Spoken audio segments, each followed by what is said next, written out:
click, and I'll just sit down while it loads. Okay, now this, yeah, reading? I'm just going to do one tiny little bit more, darling, okay?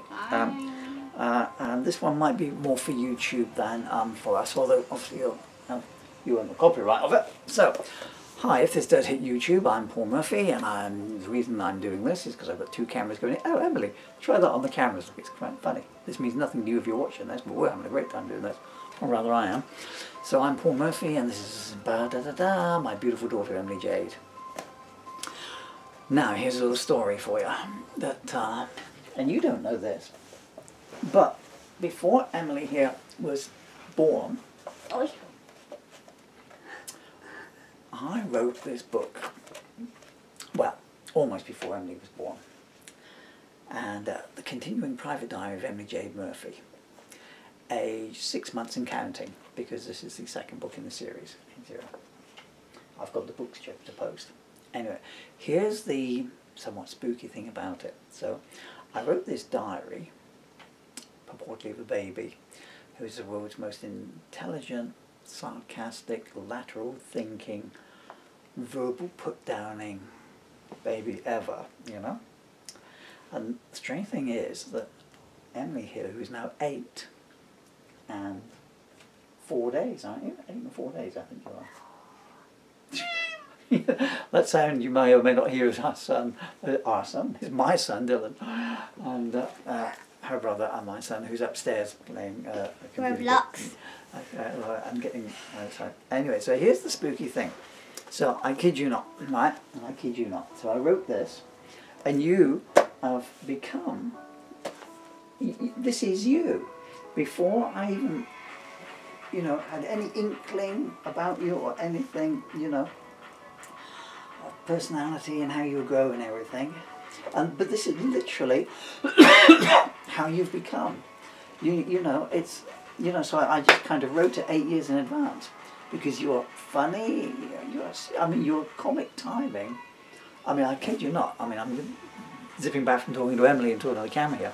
Emily's sense of comic timing is just absolutely amazing. You know, I mean, people, you know, say about my stage acting and everything, but I mean, you're the only person on the planet that has me rolling around the floor in laughter, as well as being intelligent, you know, and being able to see through the haze of verbosity that people sometimes come out with. Anyway, I'm going to read a little bit of it.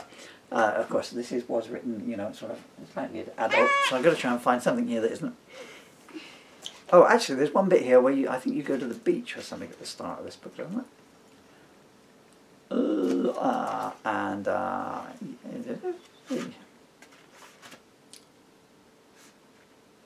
Well, actually, I'll read this bit here then. Okay, so Wednesday, June the 15th, 10:11 a.m. So this is like Emily speaking here, you know, in her diary. No.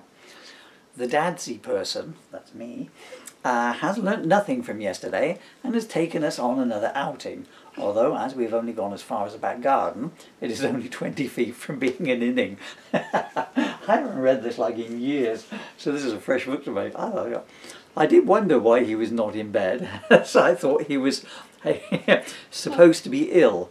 But it turns out he does not have a weak cough, he has a week off.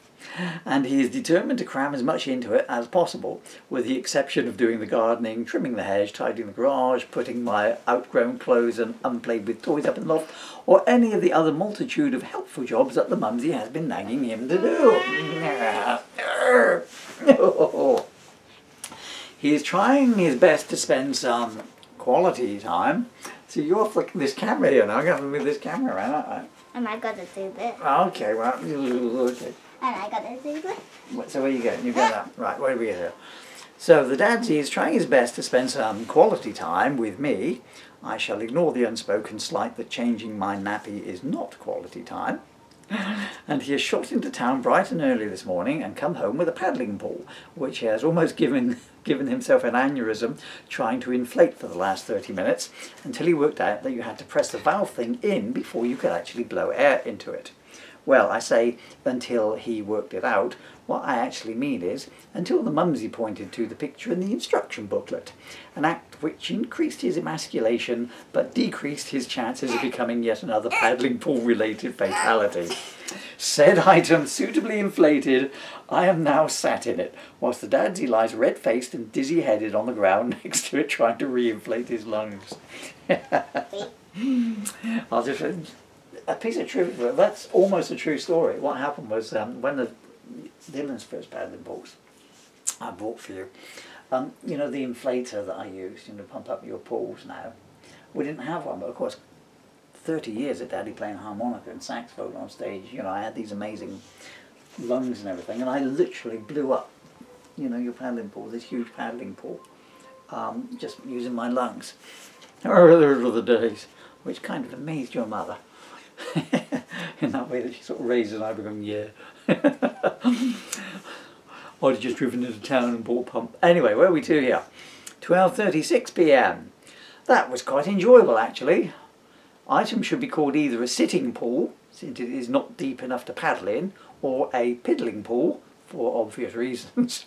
But until my bladder gave out, I had a merry old time, splashing about, pushing floating toys around, and squirting the parent people in the face with my squeezy duck, until the faint waft of ammonia gave them a clue as to what was in the water that they were being squirted with, and they called proceedings to a summary halt.